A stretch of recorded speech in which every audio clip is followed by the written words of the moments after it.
All right, pre-calculus. All right, we're just going to piggyback off of what we talked about in class the other day about the fundamental of a theorem of algebra that says that, if the degree is n, then that means there's exactly n zeros and exactly n factors, no matter what. And that means that sometimes you may have these imaginary zeros, okay, or imaginary or these complex values that look like this: a plus or minus b I. Just first off, make sure you know that they always come in pairs. So if I tell you that 3 minus 5i is a 0, that automatically means that 3 plus 5i is another 0. They always come in these pairs. Always, always, always. Or you could have x equals 7i, just 7i itself. Well, that means that you must have negative 7i. Okay, so let's actually look at a function that has this. Okay, for example, if 7i is a 0, that means its factor would be x minus 7i. If negative 7i is a 0, that means its factor would be x plus 7i. And we can run down the list of reasons why. I think if I solve this for 0, I'd have to subtract 7i over, giving me x minus 7i. If this one I solve for 0, I'd have to add 7i over, all those kind of things. But now watch what happens when I multiply this. X times x is x squared. On the inside, I get positive 7xi. I'm sorry, that's the outside. The inside gives me negative 7xi. And on the very ends, I'm going to get a negative 49i squared. Let me just explain where that comes from. Positive and negative makes a negative, obviously. 7 times 7 makes 49. And then there's the I squared. Now, these 7xi, negative 7xi are going to cancel. And we talked about in class that this I squared is really the square root of negative 1 squared, which is just negative 1, which is actually going to make that a positive 49. So this is the function right here that would actually create those two zeros. And that should make sense because, let's say we set this equal to 0 to find zeros. We would subtract the 49 over, and then we would take the square root. And we would normally say, oh, wait a minute, stop, can't do it. But because of this, we can actually continue on and say plus or minus 7 from the 49, and then I from the negative that's inside that square root. So that hopefully makes sense. And let's go over this one real quick here as well. If 3 minus 5i is a 0, then its factor would be x minus 3 plus 5i. And if 3 plus 5i is a 0, then x minus 3 minus 5i would be a 0, or a factor. And again, that just comes from the idea of, hey, if I want to make this 0, I have to subtract the 3, subtract the 5i, and that's where I come up with the x minus 3 minus 5i. All right, now let's do some problems where we're asked to find all of the factors using synthetic division, and we have to understand that maybe this I guy comes up. The first function is a cubic. It's x cubed plus x squared plus 41x minus 159. And I'm going to tell you, I'm going to given that one of the factors is x minus 3.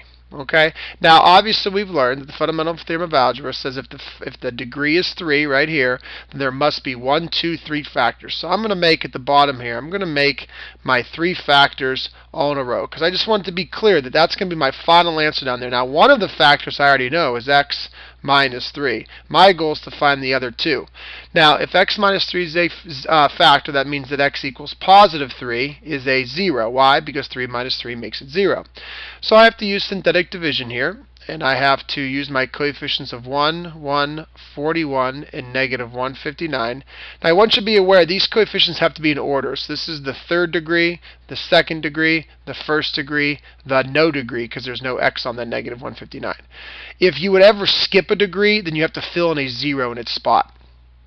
Alright, so we're going to use the 0 from the factor given, that's 3. So drop down the 1, 3 times 1 is 3. Add them, you get a 4. 3 times 4 is 12. 41 and 12 is, let's see here, 53. And then you might need a calculator, and that's okay. 3 times 53 is, of course, thank goodness, 159, meaning that we got a 0 right here. That is a very good sign. Well, we had a cubic. That means we're left with x squared plus 4x plus 53. And now our job is to use the quadratic formula to solve this. And that's the beauty of having a quadratic. So let's see here. Let's come over here and use the quadratic formula. X equals the opposite of b, which is negative 4, plus or minus b squared is 16. 4 squared, I can do it in my head. 4 squared is 16. Minus 4 times a is 1 times c is 53. All divided by 2 times a, which is 2. So again, take your time here. Be very, very careful. You don't want to lose track of something. So inside that square root is 16 minus 4 times 1 times 53. And I get a negative 196. So negative 4 plus or minus the square root of negative 196. All divided by 2. Alright, well, I know that normally I would stop right now and say can't do it because the negative there, but actually the negative can come out as an I. So I just have to check what is the square root of 196. You know, it's worth it to always check and see if it's perfect. Maybe it is, maybe it isn't, and if it is, it's good news. And actually, the square root of 196 is a perfect 14. So the 196 comes out as a 14. The negative comes out as an I. Now remember, that I really is holding the place for the square root of negative 1. So the 196 came out as a 14. Then the I is holding the place for the square root of negative 1. And it's all divided by 2. That gives me negative 4 divided by 2 is negative 2. Plus or minus 14i divided by 2 is 7i. So those right there are my two zeros. Negative 2 plus 7i and negative 2 minus 7i. So now I have to make the factors. Well, the factor would be, you know, if this is x right here, I'd have to solve for 0. So I'd have to add 2. So it'd be x plus 2. And then I'd have to subtract the 7i. On the other one, I'd have to add 2. And then I'd have to add the 7i, because they always come in those pairs. So there's your final answer. There are the factors, as two of them are real, and I'm sorry, one of them is real and two of them are imaginary, of that original function. Alright, we're going to take a look at another one here, and this next one here is going to be a little bit of a tough one. We're going to learn a new skill here, and this is going to be a quartic. So this is x to the fourth, or a fourth degree. Some people call them quartics, but it doesn't really matter. Minus 5x cubed plus 7x squared plus 203x minus 410. Some big numbers here, but it'll work out. And I'm going to give you two factors. I'm going to tell you that one of the factors is x plus 5, and another factor is x minus 2. Now remember, we've learned that this is a fourth degree, so at the end of the day, I better have a final answer that has 4 big factors. Now, I already know two of them, x plus 5 and x minus 2. That's great news. Now I just got to find the other two. So let's use synthetic division. Now what are my zeros? Well, I actually have two zeros. I got negative 5 and I got positive 2. So let's use synthetic division. Now which 0 do you start with? It actually does not matter. You can start with either one. So I got 1, negative 5, 7, 203, and negative 410. Space this out, spread it out, be careful. I'm going to start with the negative 5. Okay? So drop down the 1. Negative 5 times 1 is negative 5. Add those together, you get negative 10. Multiply, get a positive 50. Add, I get a 57. And I'm going to need my calculator for this one. 57 times negative 5 is negative 285. And then I got to do 203 plus a negative 285. And I get negative 82. And then I got to do negative 5 times negative 82. And then I do get, thank goodness, a perfect 410, which makes that 0 in the back that I love. Now, I had a fourth degree. I broke it down to a third degree. Don't stop there. I have a second 0 given to me free of charge. I'm going to continue and do synthetic division again. Now, I do not need that 0 there, so I'm going to cut it off right there at that 0. So I'm going to put a 2 in here. Now I'm going to do synthetic division again because I had a fourth degree. I dropped it down to a third degree. Now I'm trying to get it down to a quadratic, a second degree. So drop down the 1. 2 times 1 is 2. That's going to be a negative 8. That's going to be a negative 16. And 57 plus a negative 16 is 41. And 2 times 41 is 82, giving me another 0 back here. So I had a fourth degree. I had a third degree. I now have a quadratic. I now have a second degree. So I got x squared minus 8x plus 41. Okay, now it's my turn to use the quadratic formula to help solve that. So I'm going to use the opposite of b is positive 8. Plus or minus b squared is 64. I could do that in my head. Minus 4 times a is 1 times c is 41. all divided by 2. Make sure you divide everything by a times 2, which is 2a.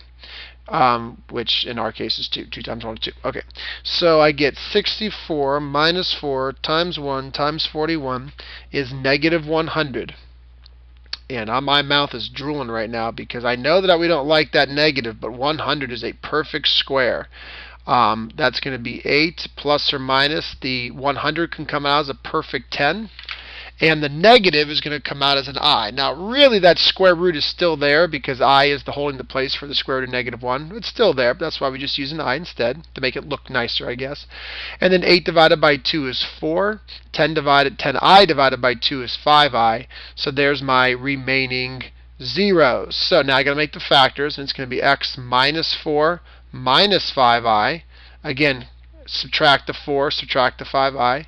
The other one would be x minus 4 plus 5i, because I got to subtract the 4, add the 5i for the other case. Because you know, sometimes it might be better to write them out separately so you could see it.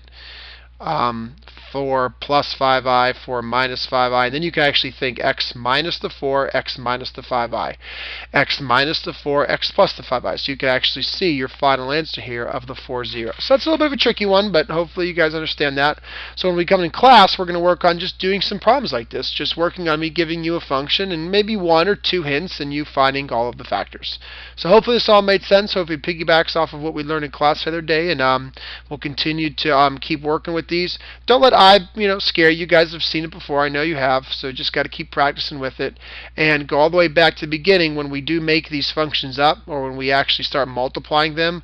Be careful when you multiply because the I times I makes that I squared, which is really a negative 1. So anyway, have a good weekend, guys. Watch the video, please. Hopefully, obviously, if you're watching the video, you're watching the video. But, think it through. Make sure you watch it carefully and be ready to do some problems in class. All right, see you later.